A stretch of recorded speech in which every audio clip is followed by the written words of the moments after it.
Sa isang desperadong sitwasyon, si Greed, na may natitirang 34 na health points dahil sa mga parusa, ay natatakot na mamatay mula sa kahit kaunting contact sa mga kaaway.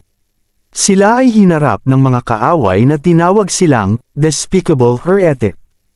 Sa kabila nito, napansin ni Greed si Doran, isang bihasang NPC, na mabilis na kumikilos, na nagbigay ng kaunting pag-asa.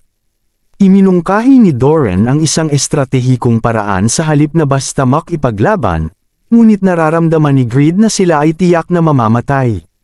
Pagkatapos, nag-cast si Doran ang spell na Float, upang tulungan silang maiwasan ang pagbagsak, na ipinapakita ang kanyang mahika at kababang loob. Tinutukoy ni Greed ang suporta ni Doran at ang natatanging kakayahan nitong magbigay ng tiwala. Hinihimok ni Doran si Greed na lumaban ng buong lakas, na nagpapahiwatig na ang tunay na misyon at labanan ay magsisimula na nagpapalakas ng determinasyon ni Greed na harapin ang mga hamon sa hinaharap. Sa isang matinding laban, tinawag ng mga kaaway na parusahan ang mga Heretic gamit ang makapangyarihang spells, na nag-i-invoke ng madilim na mahika at hinihimok ang mga pinagpala ng kaluluwa ng ilalim, na pagtipunin ang kanilang mga sama ng loob. Nakakakita ng lahat ito, nagtatanong si Greed kung anong spell ang binibigkas. Tinukoy ni Doran, ang bihasang NPC, na ito ay black magic, at ipinapakita ang kanyang determinasyon na harapin ito nang hindi naghihintay sa mga incantation ng mga kaaway. Nabigo, napagtanto ng leader ng kaaway na minamaliit siya ni Doran at inutusan ng kanilang mga tagasunod na bigyan ng oras upang alisin siya. Sa kabila ng pagharap sa isang grupo ng mga magician mobs na nasa level 150, nag-iisa si Doran sa laban, na nagdudulot ng paghanga ni Greed.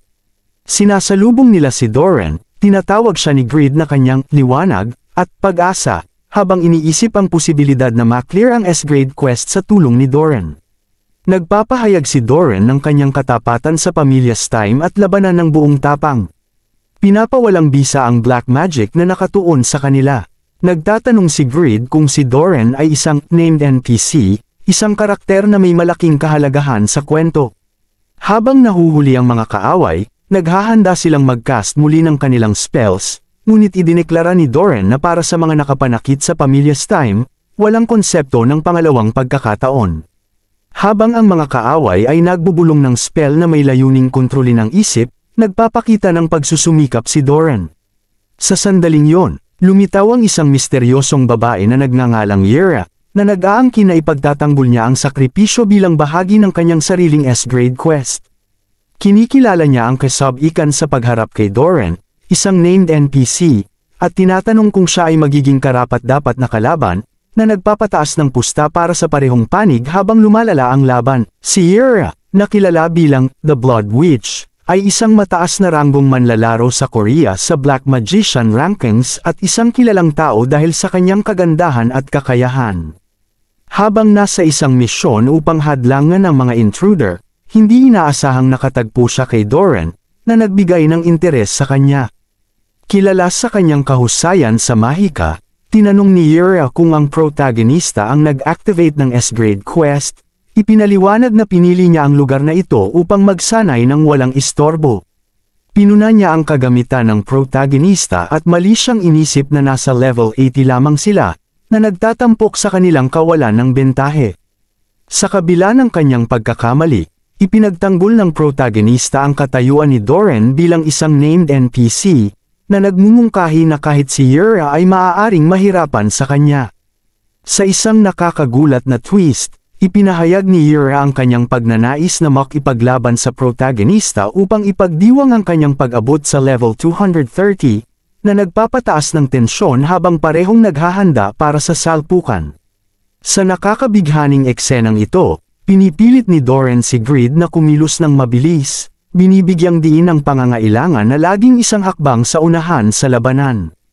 Si Yera, na tinatawag na The Blood Witch, ay nagpapahayag ng paghamak sa mga kakayahan ni Doran, ngunit siya ay may kumpiyansa na ang kanyang mga kakayahan ay hindi pangkaraniwan. Habang inihahanda ni Yera na ubusin ang dugo ni Doran gamit ang isang makapangyarihang atake, nag-aalala si Greed, natatakot para sa kanilang mga buhay. Gayunpaman, ginagamit ni Doran ang lakas ng kanyang pamana, na nagpapamangha kay Yura sa kanyang kakayahang mapawi ang level 220 mesmerize skill niya. Tinanong ni Greed kung ayos lang si Doran, at sinabi ni Doran na ang isang mahiwagang singsing ang nagpoprotekta sa kanya.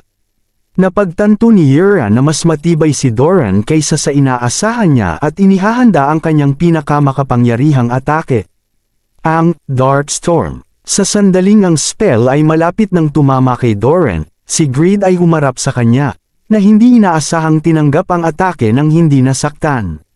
Si Yura ay naguluhan, nagtatanong tungkol sa tunay na lakas at pagkatao ni Greed, habang siya ay nahihirapang unawain kung paano niya nagawang tiisin ang napakalakas na atake.